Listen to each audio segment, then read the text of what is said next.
Hello दोस्तों, नमस्कार। आपका हमारे चैनल टारगेट विद संजय में आपका हार्दिक स्वागत है। आज हम एक नया टॉपिक लेकर आए, अपवर्तनांक। अपवर्तनांक पर आधारित जो भी न्यूमेरिकल है वो बहुत ही आसान होते हैं। उसमें आपको कुछ आज हम इम्पोर्टेंट अपवर्तनांक के सूत्र बताएंगे, स्नेल का नियम क्या जो होता है, और क्रांतिक कोण भी आपको बता देंगे उसमें क्या होता है, कैसे क्या सूत्र होता है। तो कुछ सबसे पहले यहाँ पर हम देख लेते हैं अपवर्तनांक क्या होता है। अपवर्तनांक को इंग्लिश में कहते हैं रिफ्रैक्टिव इंडेक्स। अपवर्तनांक आपने पहले ही पढ़ा होगा, अगर नहीं पढ़ा है तो हमारी बातों पर आप ध्यान दें। क्या किसी एक माध्यम के सापेक्ष दूसरे माध्यम का अपवर्तनांक, क्या हमने लिखा है किसी एक माध्यम के सापेक्ष। देखो हम वो जैसे यहाँ पर ले लिए 1 and 2, तो यहाँ पर लिखा है किसी एक माध्यम के सापेक्ष। तो पहले ये एक पहले माध्यम के सापेक्ष दूसरे माध्यम का अपवर्तनांक, इसको पढ़ना सीख लीजिए। क्या पहले माध्यम के सापेक्ष दूसरे माध्यम का अपवर्तनांक बराबर होता है दोनों माध्यमों में प्रकाश की चाल। तो पहले माध्यम में अगर प्रकाश की चाल को हम मान लें v1 और दूसरे माध्यम में प्रकाश की चाल को मान लें v2, तो 1 and 2 बराबर हो जाएगा v1 अपान में v2। समझ गए? तो अपवर्तनांक पहले सुन लीजिएगा, अपवर्तनांक की परिभाषा क्या होती है।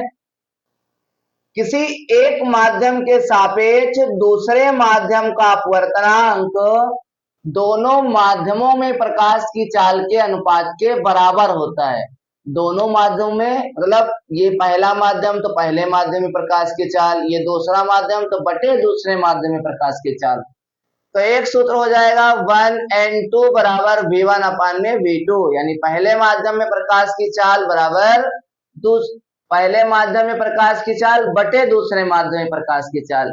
एक सूत्र और आप याद रखेंगे, अपवर्तनांक बराबर n। n जहां पर हम लिख रहे हैं n क्या है, ये अपवर्तनांक है। क्या है? अपवर्तनांक। तो अपवर्तनांक बराबर सूत्र हो जाएगा c अपान में v।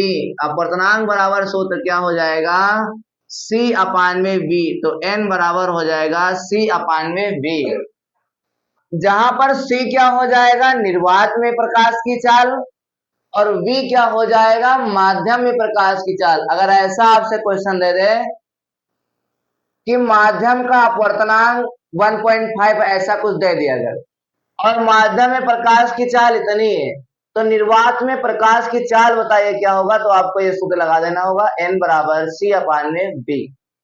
आशा करते हैं आपको समझ में आ रहा होगा।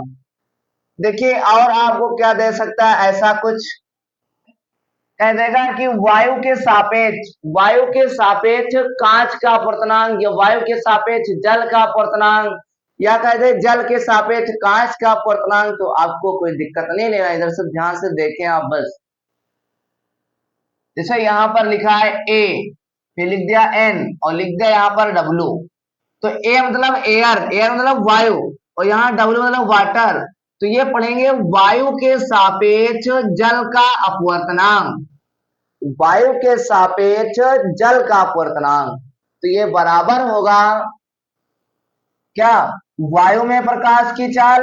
अगर वायु में प्रकाश की चाल को हम c मान लें, समझ गए, या ऐसे लिख देते हैं v, यानी कि चाल वेग किसमें, एयर। एयर को यहाँ पर अगर a लिख दें va, आप समझ रहे होंगे। आप यहाँ पर हम c ही लिखेंगे, वायु में प्रकाश की चाल को c लिखा है तो c से लिख सकते हैं हम।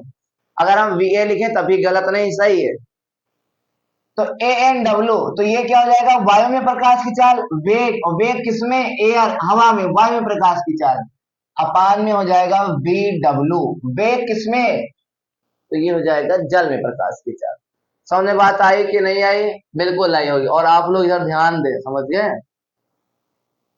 अगर ये लिखा होता तो आप क्या बताएंगे, देखो WNG, तो ये क्या हो जाएगा, अब लोग बताइए। तो ये हो जाएगा जल के सापेक्ष कांच का अपवर्तनांक, जल के सापेक्ष कांच का अपवर्तनांक। तो ये बराबर हो जाएगा, जानते हो किसके, जल के सापेक्ष कांच का अपवर्तनांक। तो ये बराबर हो जाएगा जल में प्रकाश की चाल, तो वेग हो जाएगा W में VW, और अपान में क्या हो जाएगा V, और ये हो जाएगा G।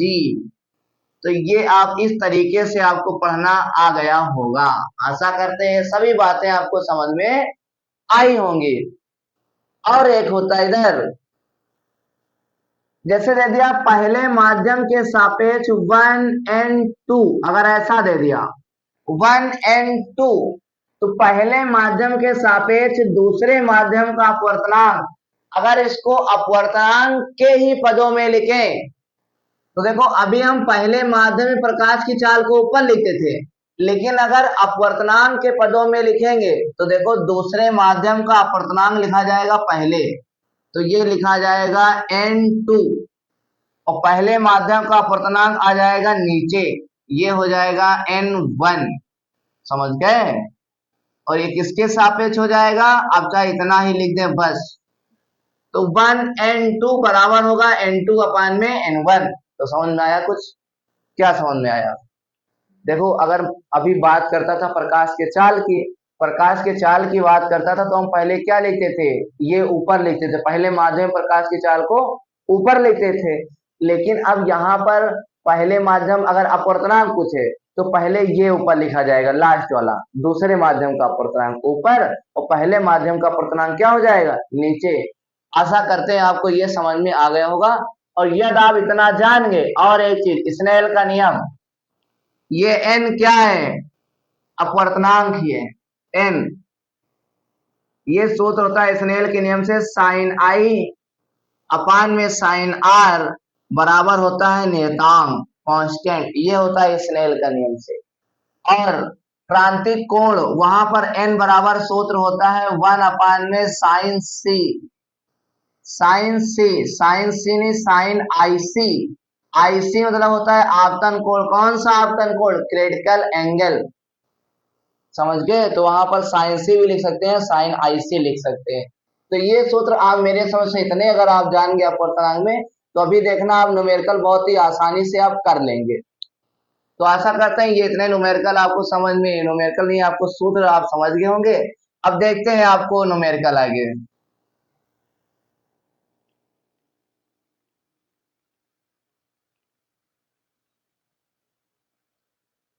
तो यहाँ पर कुछ हम 10 ईयर से न्यूमेरिकल करवाएंगे, 10 ईयर से किताब कल आपको और इसके कुछ आगे करवा दिया जाएगा।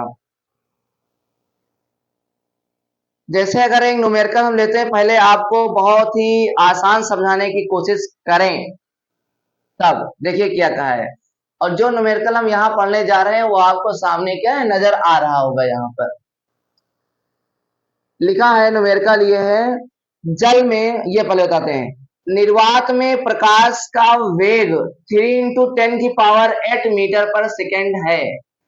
क्या लिखा है, निर्वात में प्रकाश का वेग, निर्वात में प्रकाश का वेग, निर्वात में प्रकाश के वेग को हम लिखते हैं c से। किससे लिखते हैं, c से। तो न्यूमेरिकल लगाने के लिए सबसे पहले हम क्या करते हैं, जो दिया होता है वो लिखते हैं। तो लिखेंगे गिवन, गिवन दिया है। निर्वात में प्रकाश की चाल, तो निर्वात में प्रकाश की चाल को लिखते हैं c से, और c बराबर दे रखा है 3 इंटू 10 की पावर क्या 8 मीटर पर सेकेंड, ये आपको दे रखा है।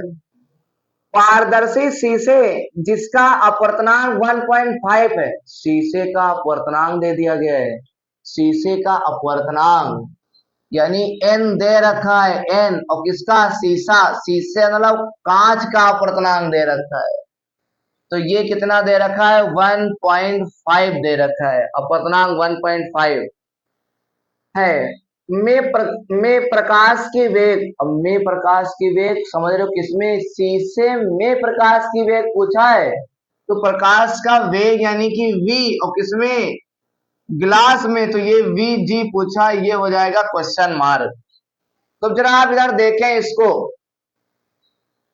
अभी हमने आपको सूत्र बताया था, क्या बताया था कि आपको अपवर्तनांक बराबर, अभी हमने बताया था n बराबर सूत्र होता है, n बराबर होता है c अपान में v। तो बिल्कुल यही लगाओ, माध्यम का अपवर्तनांक n आपको दे दिया 1.5, कांच, कांच का अपवर्तनांक दे रखा 1.5, तो n के स्थान पर रखो 1.5। और ये लिखा है c। अब प्रकाश की चाल दे दिया है 3 × 10⁸ और इधर अपान में v। अब v यहाँ पर कौन सी हो जाएगा v, और ये हो जाएगी g। v मतलब g मतलब हो जाएगा वेग, कहाँ, कांच में प्रकाश का वेग। तो देखो यहां से ये इधर भाग में जाएगा गुणे में, तो ये हो जाएगा vg, और ये यहाँ पर गुणे में होगा, इधर आ जाएगा भाग में, तो ये हो जाएगा 3 × 10⁸ अपान में ये नीचे आ जाएगा, तो ये हो जाएगा 1.5। अब देखो अगर यहाँ से पॉइंट हटाएं तो ऊपर एक जीरो यहाँ पर क्या है, बढ़ जाएगा। अब 15 एक नम 15 और 15 दूना हो जाएगा 30, तो Vg बराबर हो जाएगा 2 × 10⁸ मीटर/सेकेंड। तो ये जो कांच में प्रकाश का जो वेग आ जाएगा वो आ जाएगा 2 × 10⁸ मीटर/सेकेंड। आशा करते हैं ये आपको समझ में आया होगा। देखते हैं नेक्स्ट न्यूमेरिकल, अगला रुक देखो। अगला न्यूमेरिकल आपको यहाँ पर नजर आ रहा होगा, लिखा है जल में प्रकाश की चाल। अब आपको लगाने का तरीका देखो, न्यूमेरिकल लगाने का, चाहे वो अपवर्तनांक पर हो या दर्पण सूत्र पर हो या लेंस पर हो या विद्युत धारा का हो, कहीं का भी हो, या आपका चुंबक वाले का हो, आपको करना क्या है, जितना पढ़ो पहले जो मिले उसको गिवन में जो दिया उसमें लिख दो। देखो हम आपके सामने लगाने जा रहे हैं अगला न्यूमेरिकल, ये दूसरा क्या, सबसे पहले लिखेंगे गिवन, दिया है, गिवन क्या दिया है सुनिए, जल में प्रकाश की चाल। तो क्या जल में प्रकाश की चाल दिया है कि नहीं, प्रकाश की चाल जल में, तो वेग यानी प्रकाश का वेग v, और किसमें, जल में, जल मतलब वाटर W में कितना दे रखा है 2.25, और इतना होता भी है ये 2.25 × 10⁸ मीटर/सेकेंड। ध्यान रखिएगा दोस्तों, निर्वात या वायु के लिए प्रकाश की चाल होती है 3 × 10⁸ मीटर/सेकेंड, और कांच में होती है प्रकाश की चाल 2 × 10⁸ मीटर/सेकेंड, और जो जल में होती है 2.25 × 10⁸ मीटर/सेकेंड। एक्चुअल में इतनी होती, याद रखिएगा। आगे दिया है यदि जल का अपवर्तनांक, यदि जल का अपवर्तनांक n दे रखा है, n किसका, जल का, जल मतलब हो जाएगा W का, जल मतलब हो जाएगा W का। अपवर्तनांक होता है 1.33, और यहाँ पर अपवर्तनांक दे रखा है 4/3, ऐसे लिखा है क्या, 4/3 दे रखा है। तो निर्वात में प्रकाश की चाल क्या होगी, अब देखो निर्वात में प्रकाश की चाल, निर्वात में प्रकाश की चाल को c से लिखते हैं, गजब। हमने आपसे क्या बताया लगाने का तरीका, जो आपको दिया हो वो आप लिखो। अब ये आप जानेंगे कि नहीं जानेंगे, तो आप वही बिल्कुल आप सोच लिख दो, क्या, वी नो दैट, हम जानते हैं कि, क्या जानते हो, अभी आपको बताया, वी नो दैट हम जानते हैं कि क्या, n बराबर अभी बताता c/में क्या होता है v। अब n यानी अपवर्तनांक दे रखा है किसका, जल का, तो nw हो जाएगा, और c हो जाएगा निर्वात में प्रकाश की चाल, और v वेग कहाँ, तो ये हो जाएगा जल में प्रकाश की जो चाल हो जाएगी वेग। अब यहां से हमें ये निकालना है क्या, c का मान निकालना है, तो bw कहां पर है, ये भाग में इधर आएगा तो गुणे, तो हो जाएगा nw, और इनटू हो जाएगा ये VW बराबर हो जाएगा C, तो C हम लिख देते हैं इधर, ये ऐसा। अब देखो यहाँ पर NW का मान कितना है, NW का मान है 4/3, लिखो 4/3, इनटू VW का मान कितना है 2.25 × 10⁸। अब जरा देखो क्या कुछ कटेगा, हाँ 3 से कट जाएगा, 3 से कट जाएगा। देखो पहले तो यहां पर देखो क्या करते हैं, पॉइंट नहीं लग, पॉइंट है तो हटाएं, पॉइंट हटा देते तो यहां पर आ जाएगा क्या 100, पहले पॉइंट हटाते 100 आ जाएगा, और ये हो जाएगा 25 चक्को 100, और 25 नवैया हो जाएगा कितना 225, 25 से डायरेक्ट हमने काट दिया। अब देखो 4 से 4 कट गया, 3 का नाम 3, और 3 त्रिका क्या आ गया 9, तो क्या आ गया 3 × 10⁸ मीटर पर सेकेंड। ये आ गई प्रकाश की चाल। आशा करते हैं ये न्यूमेरिकल भी आपको समझ में आया होगा। देखते हैं नेक्स्ट न्यूमेरिकल। न्यूमेरिकल है क्रांतिक कोण के ऊपर आधारित है। क्रांतिक कोण क्या होता है, पहले आप परिभाषा सुन लीजिएगा। पहले अपवर्तन क्या होता है आप जानते हैं, जब प्रकाश किरण एक माध्यम से दूसरे माध्यम में जाती है तो अपने मार्ग से विचलित हो जाती है। अब क्रांतिक कोण के लिए क्या होगा, प्रकाश की किरण सघन से विरल में जाना चाहिए। अब जब प्रकाश की किरण सघन से विरल में जाएगी तो अविलंब से दूर हटेगी। ठीक, तो क्या होता है, अगर क्रांतिक कोण की परिभाषा सुनो, यदि आपतन कोण का मान बढ़ाते जाएं तो अपवर्तन अपवर्तन कोण का मान भी बढ़ता जाता है।